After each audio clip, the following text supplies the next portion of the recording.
The Duel, a science fiction audio short by Wormhole Dreams. Copyright 2024, Wormhole Dreams, all rights reserved.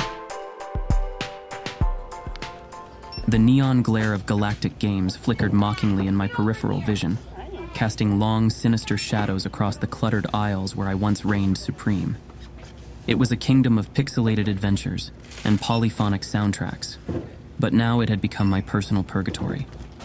Look at this, Bobby. Mr. Jenkins's voice cut through the ambient noise of blipping cash registers and chattering customers, each syllable heavy with disappointment.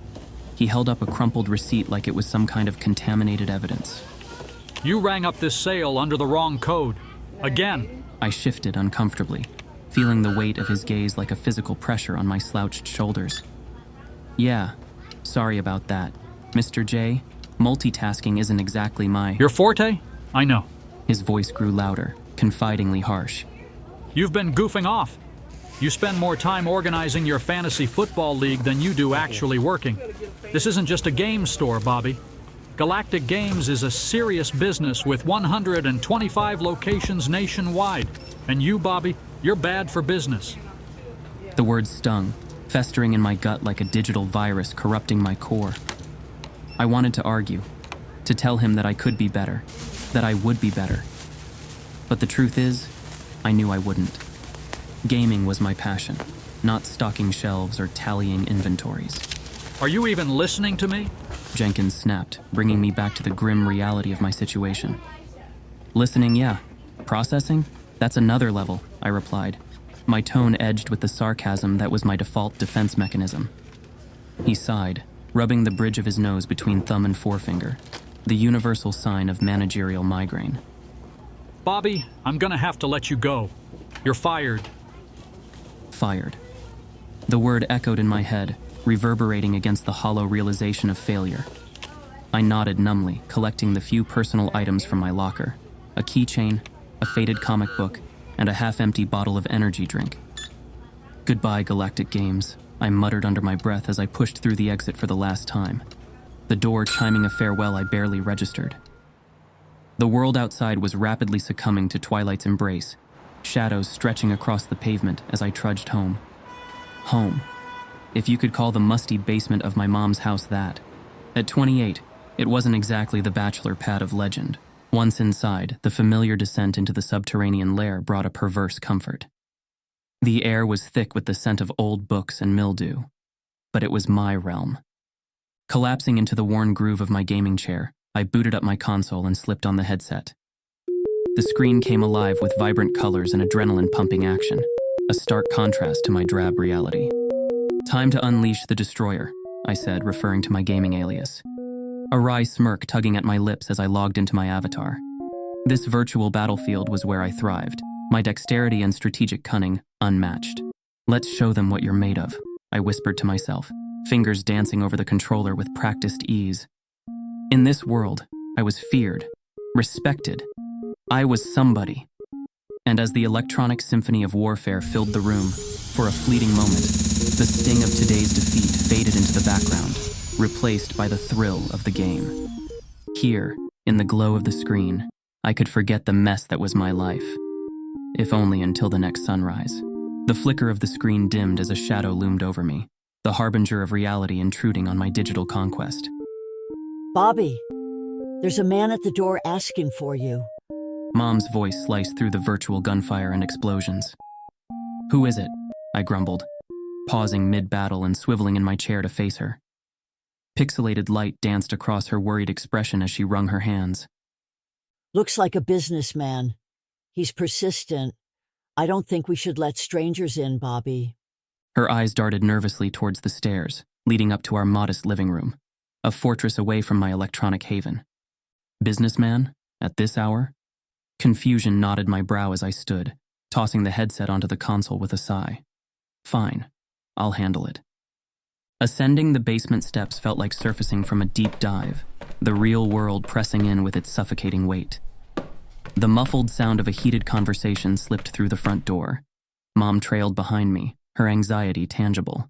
Look, I'm not interested in any sales pitches or religious enlightenment, I called out, yanking open the door to confront the unwelcome visitor. Ah, Mr. Copland. Bobby, right? The man's smile was tight, his suit immaculate and incongruent with the peeling paint on our porch. I'm here to discuss a unique job opportunity with you. Job opportunity? Skepticism hung heavy in my voice. I crossed my arms, taking in the sight of him, the briefcase clutched like a lifeline, his eager gaze assessing me. May I have a moment of your time? He asked. Something about the way he stood, too still, too calculated, sent a ripple of unease down my spine. Okay, I'm listening, I said, stepping out onto the porch, the door closing behind me with a click that seemed to echo ominously in the cool evening air. Mr. Copland, I represent a gaming company, and we're very interested in your skills. Your reputation as the Destroyer precedes you. He continued, eyeing me with an intensity that felt like it was piercing through my gamer tag and straight into my soul. Skills? Man, I just play games, never made one, I replied, the confusion now laced with a pinch of curiosity. What did they want with a guy who'd just been canned from a retail job? I assure you, Bobby, you have exactly what we need. He insisted almost too quickly. Your aptitude within the gaming world has caught our attention. Wait, you know about the Destroyer? I blinked, trying to reconcile my online persona with this unexpected suit-clad figure. Why does that matter? Let's just say we value certain talents. His lips curled into a cryptic smile. We believe you have exactly what our company needs. Whatever you're selling, I'm not buying, I retorted. But the thought of actual employment, especially in gaming, tempted me. It teased the edges of my bruised ego like a balm. Would you consider an offer? He pressed, producing a card from his inner pocket and extending it toward me. Just come by this address if you're interested. Blackleg, I read aloud, the name etched on the card in sleek silver letters. That's supposed to mean something to me? Perhaps in time. He glanced over his shoulder, as if wary of being overheard. Fine, I'll bite, but if this is some scam, I started, but he cut me off with a sharp shake of his head. Scam? No, Mr. Copland. This is the opportunity of a lifetime. His assurance rang hollow against my skepticism. All right, Blackleg, I echoed with a hint of derision, tucking the card into my pocket. I'll see what you're about. Excellent. We eagerly await your arrival. With those parting words, he turned sharply on his heel and strode away, leaving me on the creaky porch, the chill of the night beginning to seep into my bones. Who was that, Bobby? Mom called through the closed door, her voice tinged with concern. Job offer, supposedly, I muttered, more to myself than to her. I couldn't shake the feeling that I'd just stepped into a game far different from the ones I was used to conquering.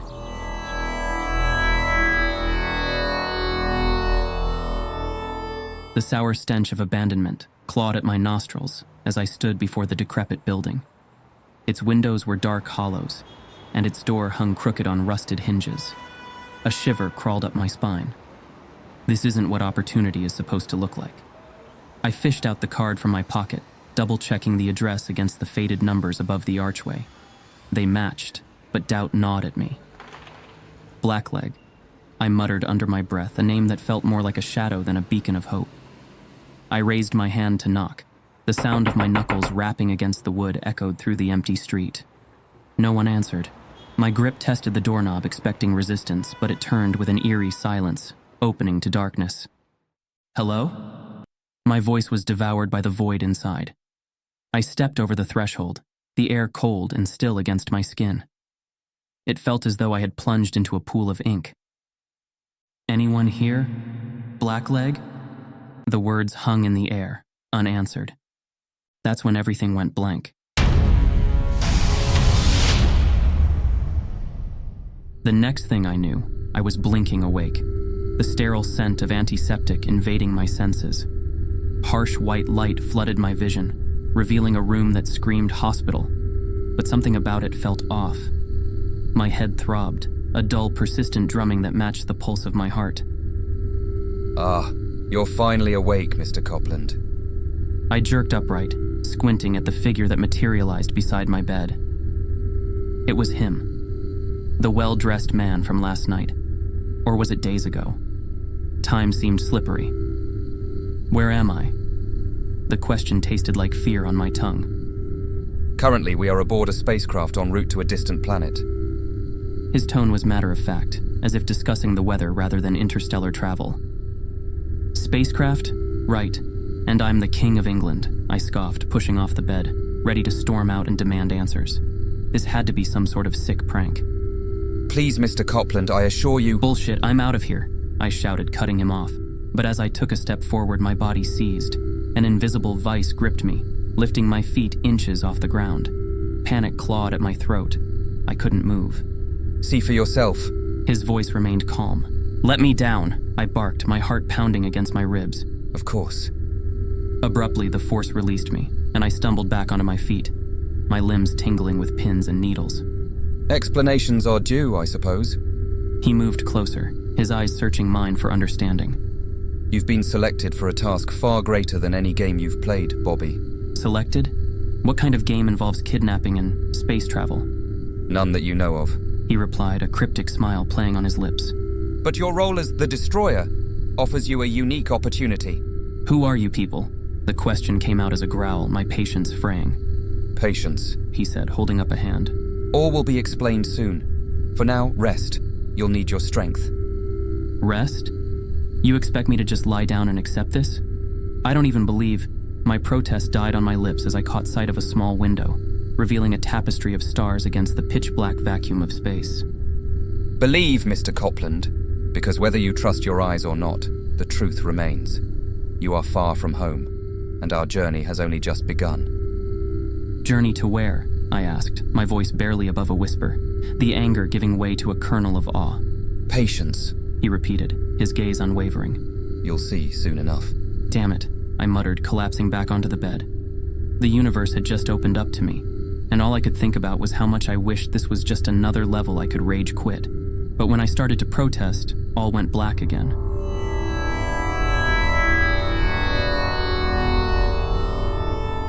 I awoke some time later, with no idea how long I was asleep.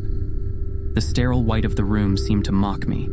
A gamer turned unwilling astronaut, floating through space on a bed that felt like a prison. I sat up, muscles tense as the man who called himself a recruiter paced before me.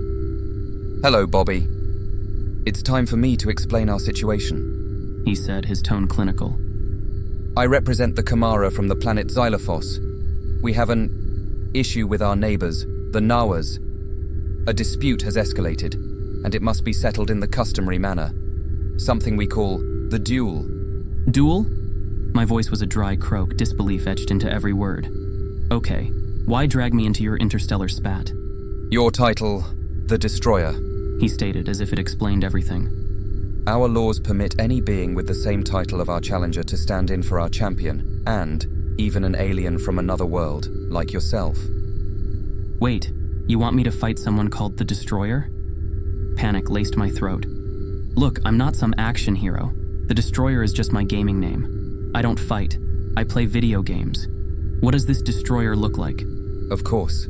He paused and took a step back, and then something happened that would haunt my dreams forever.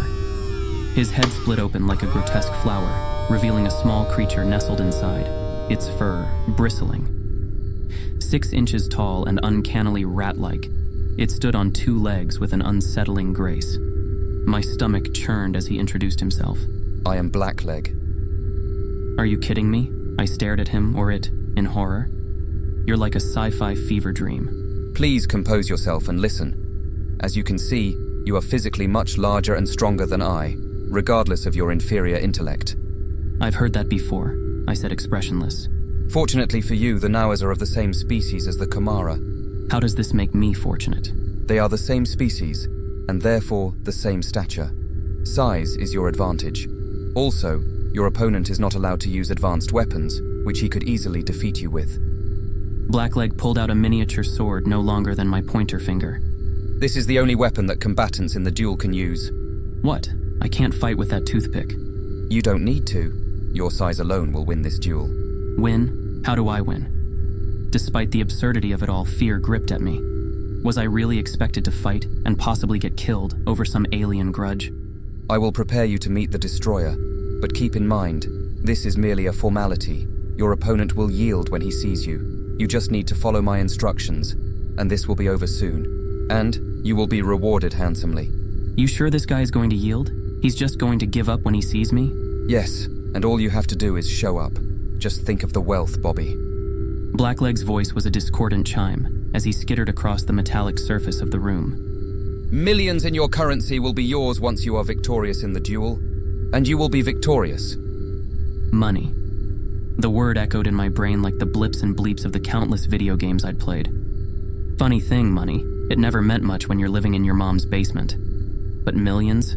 That could change everything. Fine, I said, resignation lining my voice. What am I worried about? A 6-inch alien with a toy sword? Excellent decision. Blackleg clapped his tiny paws together. The Comara are grateful for your valor. As the ship hummed through space toward Xylophos, Blackleg continued to brief me on the rules of the duel. Combat is simple. If an opponent surrenders and lays down their weapon before or during battle, it's over. No bloodshed necessary. And you expect this Naur to just give up at the sight of me? Indeed. Your stature alone will prompt forfeit. Our opponent has never faced one such as you. Sounds too good to be true, I muttered, trying to ignore the knot of dread tightening in my gut. Trust in our judgment, Bobby. Your role is merely presence. Intimidation is your ally. Intimidation, I scoffed, gazing at the void beyond the porthole. I'm more used to being intimidated by job interviews and women than being the intimidator. Consider this a different kind of interview, one where you negotiate your future. Negotiate with a 3-inch sword, I said dryly. My pulse quickened despite my attempt at humor. Although Blackleg insisted it was all theater, I had a feeling this was no game. This was real, and it was getting realer by the second. Here, observe the weapon once more, Blackleg said, drawing my attention to the diminutive blade again. I picked it up between my thumb and forefinger. It felt almost weightless, like a toy. Yet, the edge had a sinister sharpness to it. What am I going to do with this? It's a toothpick, I noted, rolling the sword gently against my calloused skin. Do not underestimate its lethality, but fear not, Bobby. You wield it only for ceremony. Right, I replied. A ceremony where I stand tall and they all fall down. Got it. Exactly. Now remember, if the Nawa lays down his weapon, it's over. Blackleg's voice was a gravelly hum that vibrated through the air. No blood needs to be shed. And besides that, no one ever dies in the duel, Bobby. You're perfectly safe. Sounds simple enough, I replied, though a knot of dread tightened in my gut. And if he doesn't? Then you fight, and the consul will name a winner when the duel is over. He said it so matter-of-factly, as if discussing the weather. Okay, I muttered under my breath. I traced a finger along the cold steel bench I sat on, trying not to think about what winner really meant. Given your stature, Bobby, the Noah will see reason and forfeit. Blackleg continued, his compound eyes fixed on mine, shimmering with a confidence I didn't share. Right, I scoffed. Because size is everything. Indeed it is.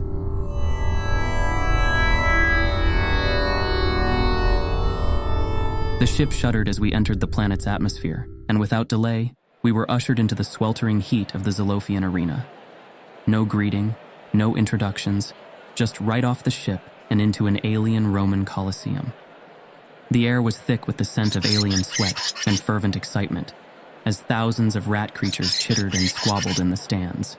Looks like we have quite the audience, I whispered to myself, eyeing the throng of spectators. Their fervor sent a chill down my spine despite the heat. Ladies and gentlemen, I present your champion, the Destroyer, announced a voice that boomed throughout the colossal structure. I watched as a minuscule figure emerged, clad in ornate body armor, brandishing the toothpick-sized sword. The crowd erupted into a frenzy of squeals and applause. It was absurd, almost comical, until I remembered that this tiny creature was here to potentially end my life. Take this, Blackleg said, presenting me with an identical diminutive sword and a set of armor that would have been fitting for a doll. But it won't be necessary. The Destroyer will yield. Easy for you to say you're not going to get stabbed with this thing, I grumbled, taking the toy-like equipment in hand. You're safe, Bobby. Because of your size, the Destroyer would have to stab you 1,000 times to kill you. Have you ever heard of death by 1,000 paper cuts? The Kamara have heard of everything. Take this. Put it in one of your ears. I had it made for you so I can communicate with you if you need my direction. Now prepare yourself. Blackleg advised, patting my foot with an unsettling finality. Sure, I said, though it sounded more like a question to my own ears. Just walk in there and terrify the little guy with my big, bad human presence. That's it. Exactly. Nothing to worry about, I tried to reassure myself, but the words were hollow. My heart thrummed a frenetic rhythm against my ribcage as I stepped into the sandy pit of the arena. The announcer's voice boomed again. Let the duel commence. The crowd hushed in suspense. The destroyer stood across from me, the tiny sword in his hand. I waited for him to concede, but there was no fear in his tiny eyes, no apprehension, no intimidation. He did not kneel. He did not surrender. Suddenly, he thrust the sword into the air, confidently raising it in defiance and belting out a squeaky scream. The crowd exploded in cheers. "Damn," I murmured, disbelief and adrenaline mingling in my veins. The shriek of the crowd pierced the thick, humid air as the destroyer, a mere 6 inches of lethal intent, crouched low.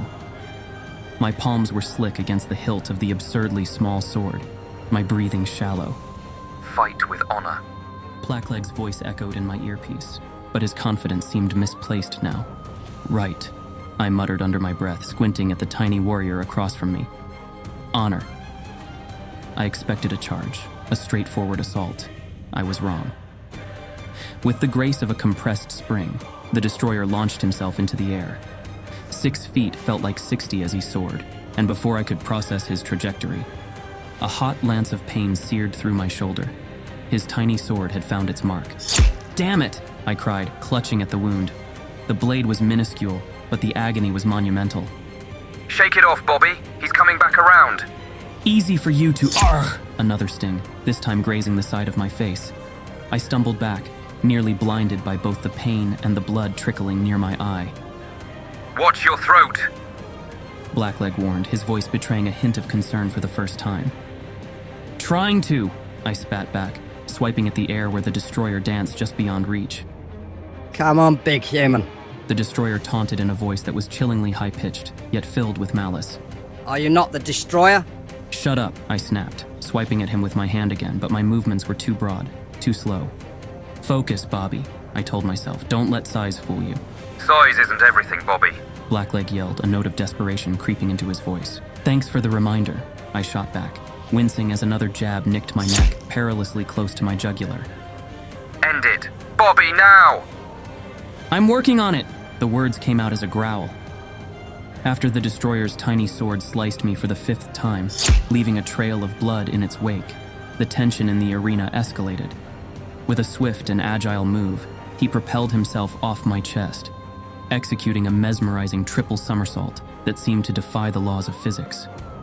The air crackled with anticipation as he landed back on his feet, but this time, a hint of vulnerability flashed across his face as he struggled to regain his balance. Seizing the opportunity, I decided it was time to turn the tide.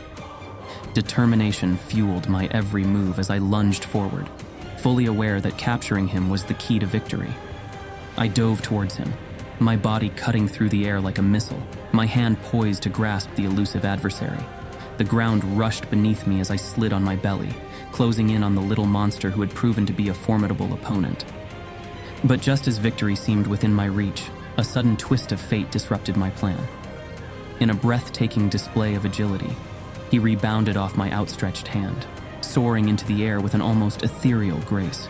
Time slowed as I struggled to comprehend the unexpected turn of events. Before I could rise from my prone position, "Son of a bitch!" I screamed. A searing pain erupted in the back of my leg, a cruel reminder of the relentless adversary's determination. The tiny sword had found its mark, burying itself into my flesh. Now I was pissed. Finish him. Blackleg's shout was almost lost in the cacophony of the jeering crowd. "Finish him?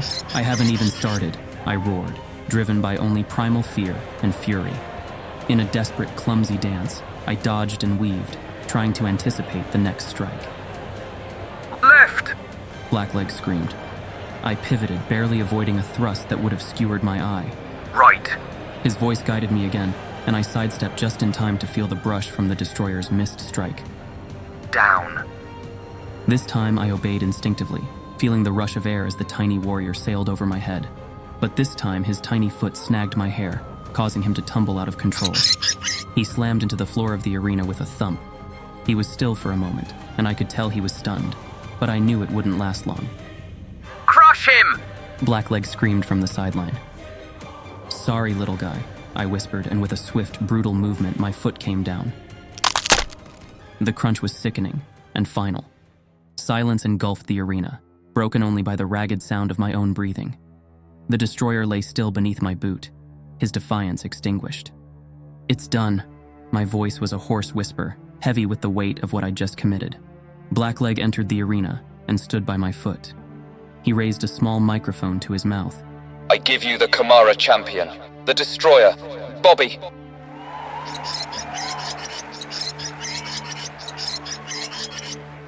I stared down at the still form of the destroyer, feeling victory and remorse. Blood was still trickling down from my many wounds. Bending down to Blackleg, I said, "What the hell happened? You said he would surrender." I'm sorry to have misled you, Bobby, but you would have never agreed to participate in the duel, and by our law, you must fight by your own free will. I had no choice but to hide the truth. What truth? No one can surrender. The duel was always to the death. What the hell? You lied and you manipulated me, I shot back. I just killed someone. An intelligent life form. How am I supposed to live with that? You prevented a war and saved many lives on this planet. Live with that, Bobby. And if he had killed me, would that have also prevented the war? Of course, Bobby. But since you did win, I will now become the High Commander of the Kamara military and be rewarded for preventing a bloody conflict. And with that, Blackleg walked out of the arena. I never saw him again. For a brief moment, very brief, I was tempted to bring my foot down on him as well, but I just wanted to go home.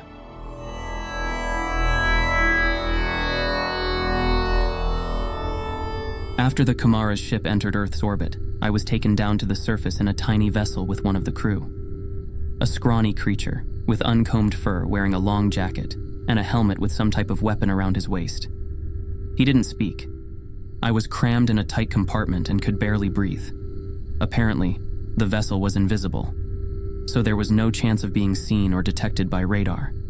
I squeezed out of the compartment into an alley that turned out to be behind the building where I started this adventure. The scruffy little Kamara stepped out behind me. Saying nothing, he handed me a folded set of papers. I looked down at the documents for a moment, then he spoke. "This document gives you full title and ownership of Galactic Games," he said. "Your payment as per your agreement with the Kamara government." That's what I get for being kidnapped and stabbed 10 times? That crappy place that fired me? No, you own all of them.